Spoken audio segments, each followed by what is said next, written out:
Tapu atu ki he kawako. Singai tamai ka mga singai pae. Patapu atu ki he kure lau tohi ka mga ka pai lau tohi. Patapu atu poki ki he whanau lau tohi whakasā pate. O whanau tolu ai ahoni. Awa tua e katapuni ki hataka peu kau inasi kataha i pangaini. Kaya ka mo mo ka whainga maari e koeni. Ki utala mo fua ki o kuwhatongia. O kuwhatongia, o elea whakapiri loaki, e mo elea taritari o iahoni. Te umee, te ulere, te ukata, te uhiva, o whakamea. Te uhina e ki aki, te uteunga whakamamani laki, o whakamea. Te utawala whakau whoofa, te ufungani, pea laloni o no i loto, o whakamea i pea. Ke talanoa uhinga mukau ngā whono ngā, pea e tuku noa i au, te konga o i mātua, ka ko whakamea i pea. Te ukai wharekai, pe ko hapakui mani o te pēngai. Ko whakamea i te au. Te ulau pisi, te ulau noa. Te uware i atanga, ka ko whakamea i te au. Whakamore i hoku uhinga. Ai he maa mai te ko ia. O ko whiwhia ke whakapoponga i atu. Ai kure lau kohi, i ono tari nerei i motolu. Ki kāto anga o e honi. Se a, pehere singa i tamai. Ka maa mai kofo ai whae o e apini. Ki e whiha ke tari nerei i motolu. I e wafa o tau eki ko sisu whai si. Whatau ane, ke tau matu ka kāto anga whakame. O konu ke kere si. Pea ue mo oni, o whalahi atu. Whaua wai uki, o kataki ke tauhiwa. Hao whanaiki, hao whanaiki, hao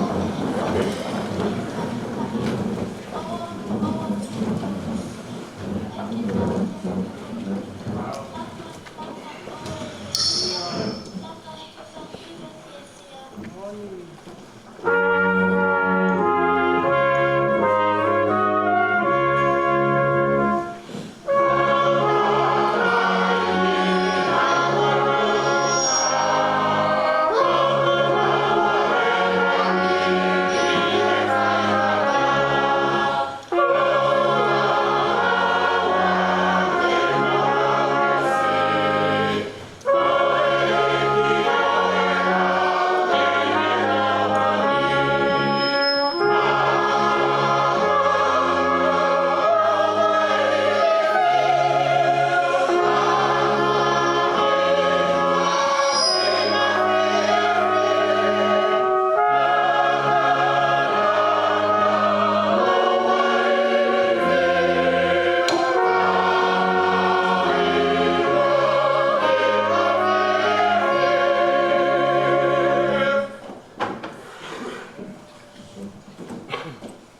do ke tau, laka laka o alifia, laka hiva hiva fefia.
E ikai, e kalo, e ngawe, ai e tua.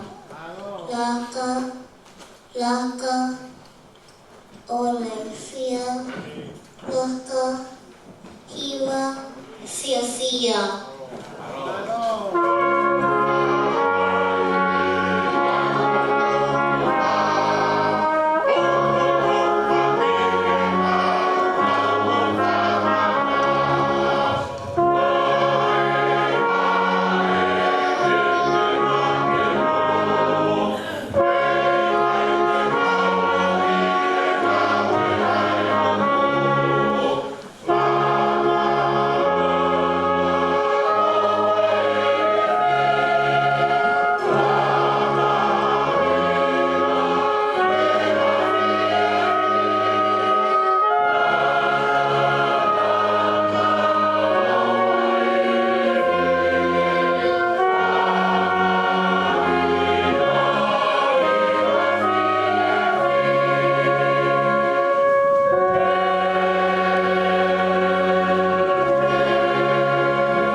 Ia pequea kalasi ma kautolo.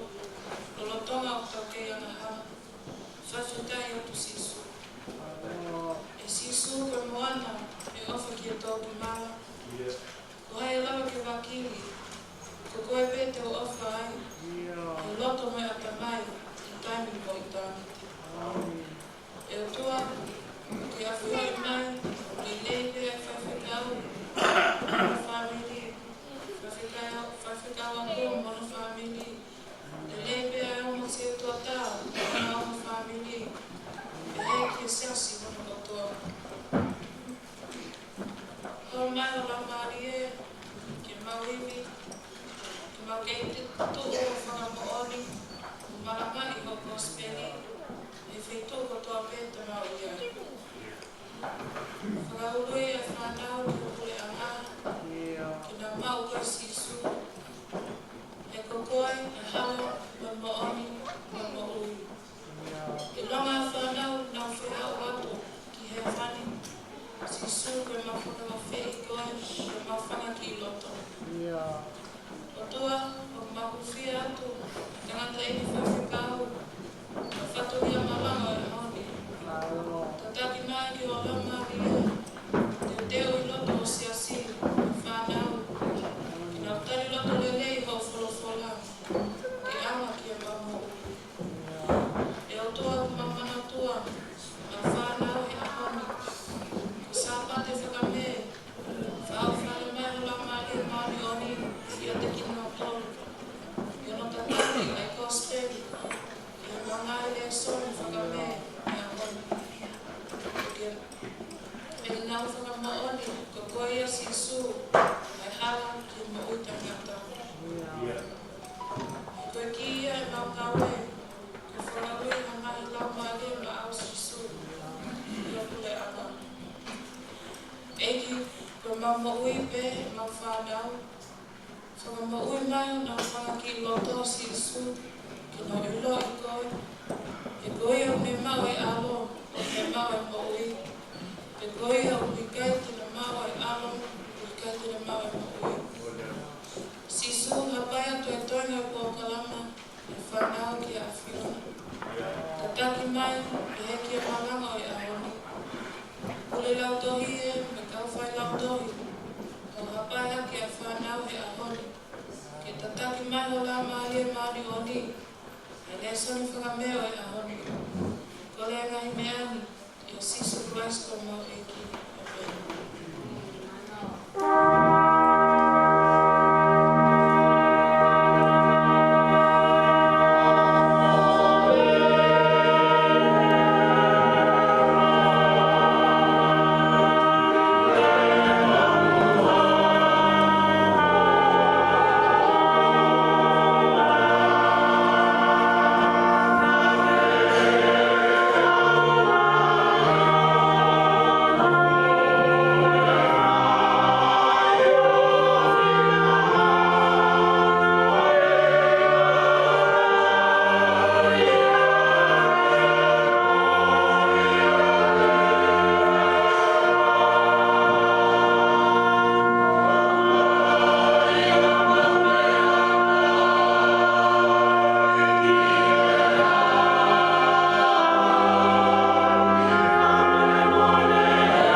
sa me whakawhetai, ke kātawanga whakamea wafe o tolu, ke sa me tono whumata, ke sa me tauta, aia te makamata lami o laki PVC, o hiko nima, ke hik me ai ke pesi tānima me tahana.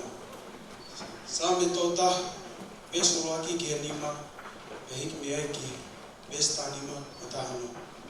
Eki kua uwhanga i awhiona, o te ki tuku au ke mua taingata, ka i o totonu ki whakahawhi kita. Whakaango he whawhawhonga, wawe mai ke ha muskita. Te ke whakahauko ki a tea ko o whaletoinga, ko koto whaletau ke whakahawhi kita. Ko hau maunga, ue ko holo ai a whionga. Ke te ki tāhui mutaki au, ko e hui, ko hau wafa. Hoi au me he kupe ngana, ko nā tuu fufu ki a kita, he kokoe ko hoku hao ana. Ko toko kura maalie ko nima, ko ke uhu ia, sioma, kai o tō maani. Ko hoku ngahi taimi o kui o nima, ka mosia me he nima o hoku ngahi whili o ka whakatanga. Ke whakauro o whawhanga, ke tamau e ki, whakamui au, i o Messi. Amen.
apostolo vai fitu ni minimo ai vesi ki ono no gawe vai fitu vesti minima ki ono no ai o he on sole ka ko fanuia e la mare va to pe ai ene si o fo mamau ke la mi da ne ilo a si gaina o tu pe mo si su ne tu e to matau o tu pe ne pe O kua sioni ke ngahi lani o matangaki. Pe koe whanau tama a tangata o kune tuu me to o mata o tua. Nā whukalo, o nā tāpune nā teringa, o nā oata e te ia. Me koe tautua ki, nā nau lako atu nā ngahi ko te, ki he wae o hatalawau nā hingoa o sau. Pea nā whae ai tolonge o Sikiweni, o kune tau tapange o pehe. E sisu, e mau atu o kulapai. Pene tūlu tui o ka langa leo lahi. Eiki, oe nai lawa ngā halani ke te ki nā tolu. Pe i he ne lea pehe nā ne mohe. Amen.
hi, tu I ha potu whoro koe, ko ai saio, o maka kulikilahi, o maka kōwhiri, o maka mahuinga, e ko ia o tui whalala ki ai, e kai whakamara. Awa, taka hono mahuinga, o ku maa mautolu, o ku tui, ka ki he kauta ngata. Koe maka ne whakatalei e he kautufunga, ko hoko o tuliki ta olunga. Koe maka tuki a ana whoki, moe maka tuu whakatupu fifisi.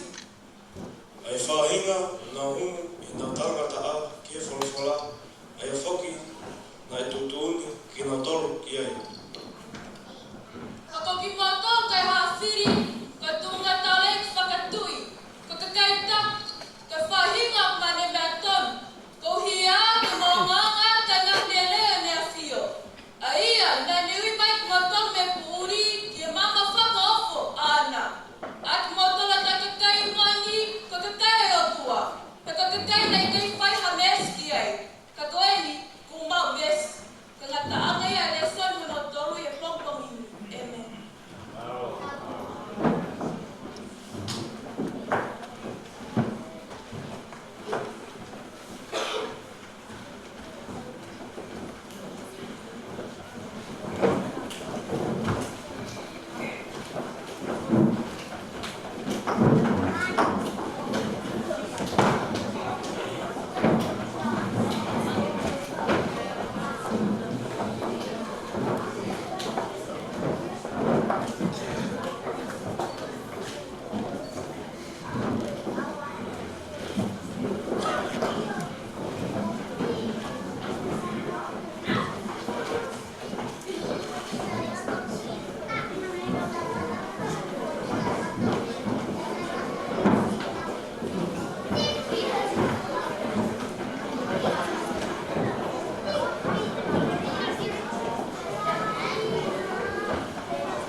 Mautui ki a te ao, ko au koe he tamai, ma tamai a te ao, pia kai kai, ka mautui koe hi koe ne kahi ngā wai.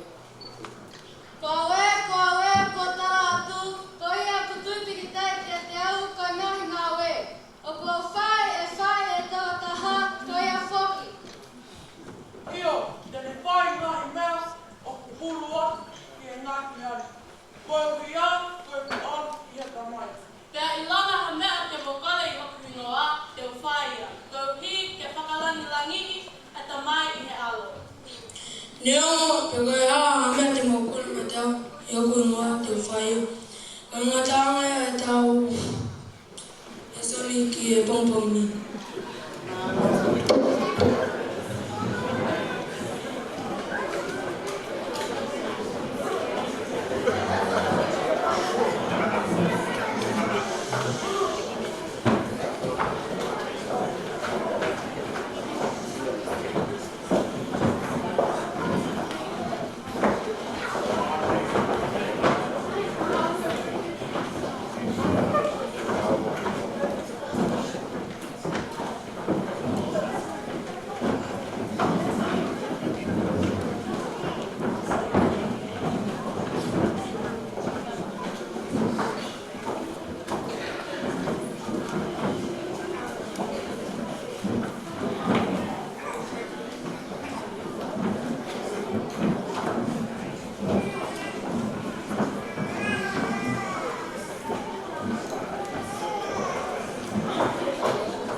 anga aka kia mekata.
Jesus said to him, I am the way and the truth and the life. No one comes to the Father except through me. My theme for today, He is our only way.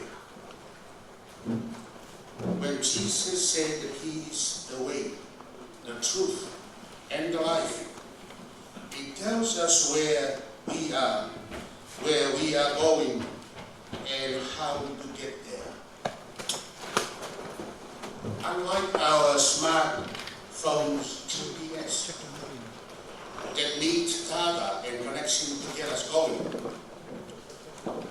Jesus' way is a highway, and it requires us to follow the highway conditions.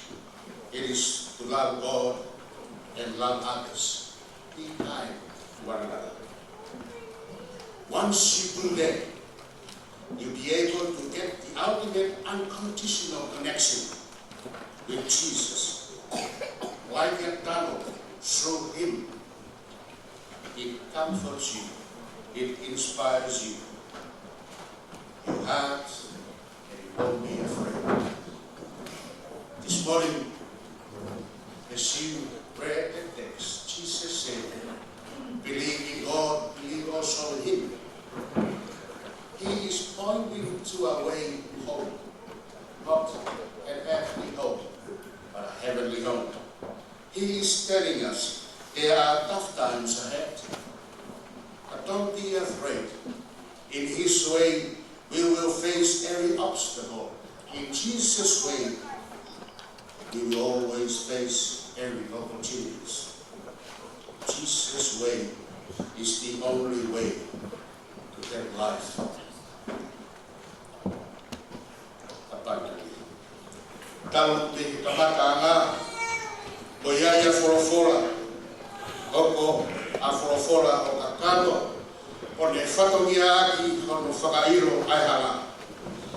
Atona mo he talu di kamatanga, boi whaingata ia whahinga takata, ke mui e hala whanonga, o tofa e o tua ia forofola e kamatanga. Asia e mo ui a Israeli, e nau mahalo kongi pe hala to kua nau fowai, o tataki ki nau tolu e si e o tua ia hala o kufakatau ki maro. E kono o tonga e nau whanonga e hala toa wha hini whatawa taina. Na iai e no whaingata, igai e nau sio ki tawa taina mo e hala ki e fau ki a ki. Anau nofu nau tolu o kua kai ki e kau tuani o ispute. Ai mea koe o kukai e puaka whanakata. Hoko ia, koe whakamākona, e a ifo ai nofo kōpura. E awe nau tātou kanga ki vai taimi o kuwharea, e kau whana tolo toi tapu, e matahoa e o tua, ki ne aro e Moses, e omi e lao, e ta whoki ake a Israeli, o ngao ki hala fo ou, e nau fōwai, e nau langa a kafi poura. E whorofora e o tua, o taimi wharoroma ia, o whorofora e o tua e kia posese. Rea ki Israeli, o moa, e kai kento e kau e whanoma. O whanoma a koto, ka koau, e kai kento e kau e whanoma. Uroa ai e tohi e soto e whare ina e whai e Moses e o tua oa mua na geriaki ki matoru e toa whanu. Koe hala whanongau aonga pe ia koe. Hahao koa ka rea mai ngai whanua muri ki omu matoru o riaki. O tāmate i he noto toa whanu. Korfola e toa ka Moses e taka mai ka orma. E ta whetau aki, ta whelo aki ai. Ta hua na hifo e ao.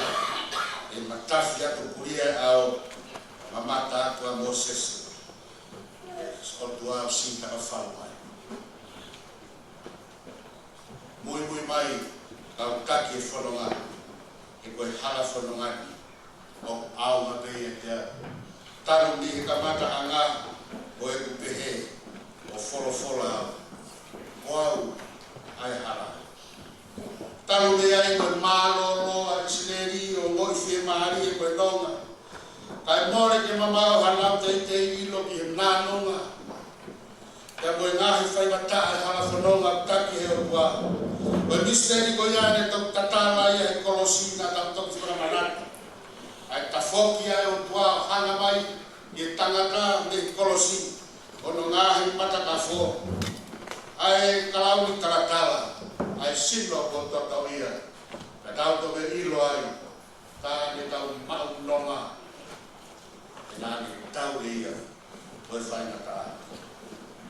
Nā tau mau hala ke he, nā koe hala ke he, ni o mikai, koe hala ke ia, ke tau ki he rotu, koe wheu ianga koe nisi a si, o mikai, o hala fo o weni. Koe hala e ni o kutanoa ke puna ke, koe motua hala e ni. Koe lau eni, koe hala eni o tau tū ai, ke tau lotu whai mau pe ona tau wai wai. Keri anau te o, roto wa o kau ki lotu, o kulaha iange anu whakapōpula i koe. Keri anau te o moi, o ke kau ki lotu, o kutoe lahi ange ngai whaingata. Io, koe kau ki lotu rei ai o tua, o wiai anu ngahi ahi ahi. O kwanga pehe halani ia, kai hawhi maani ai. O kama e puna ke kākaki no kukuha fua no whaingata e koe hala pe ia, e ko sisu ia. Ko ia mo ni. Ko ia mo wi. Ya kono fonga pe. Ko sisu nai ofa. Ko ia ke tau ofa. Ko sisu nai kata.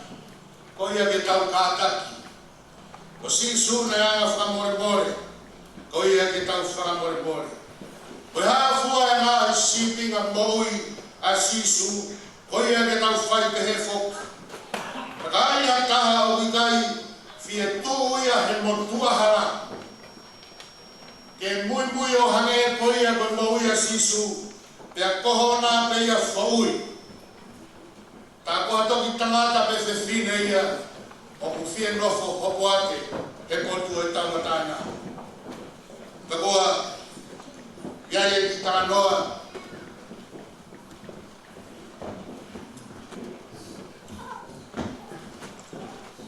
Tānoa ke tangata kaiha akau ko ia.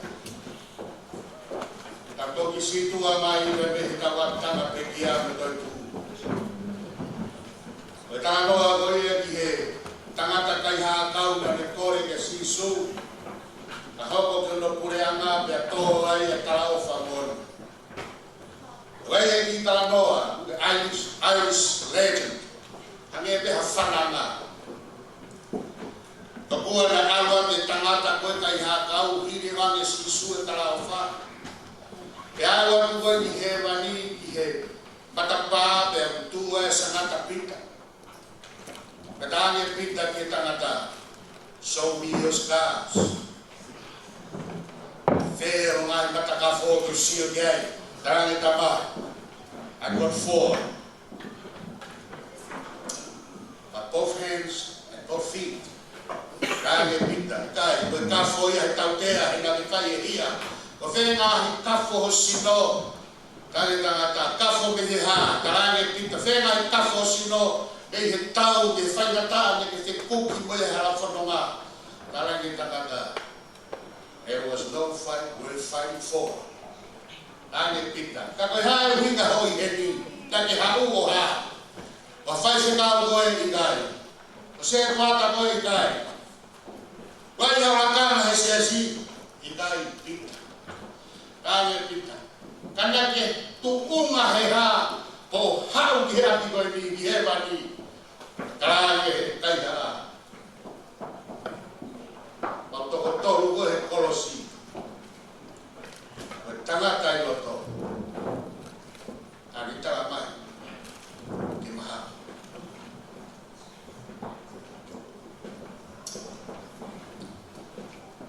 Ka tangata api. Koe ngahi tutuni a moui. Koe ngahi whataurama u whai he siasi. Koe ngahi whatongia u hiri atu he siasi. Moni beia. Kabe tangata i loto. Kere ap ke mo. Teria. Tane riak. Farao. Tabaruat. Obe whamarola hai me loto honga ia. Whonga ko siasi. No se kuata kalma siasi no kotoa. Mengahe maki. We're so proud today. This is the only day. Mau tangut o whanongat a mo omi a ako naki ko ia.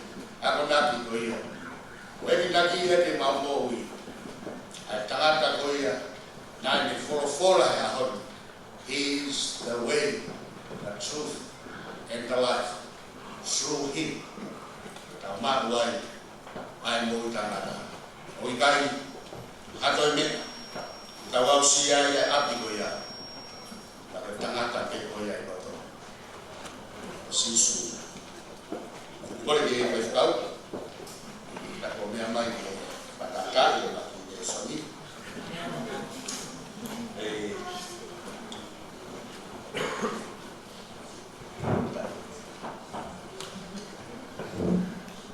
Tengok toko di mana, lalu kita masuk kata.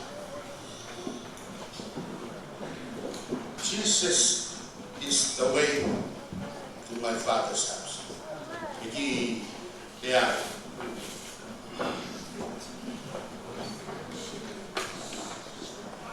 then Jesus is the way, truth, and the life.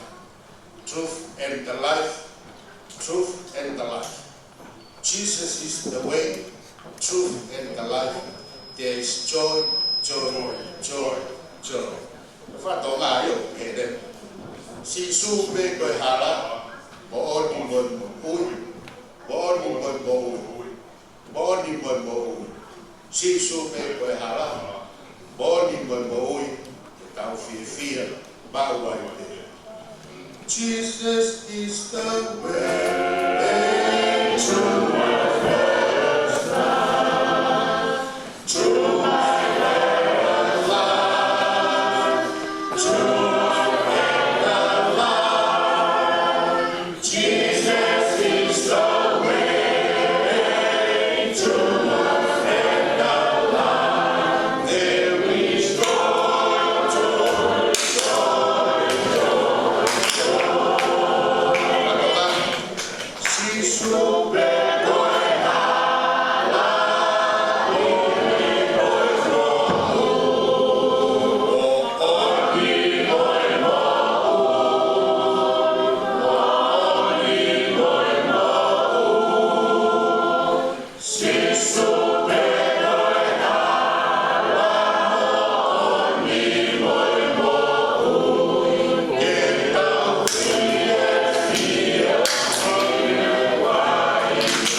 Gracias.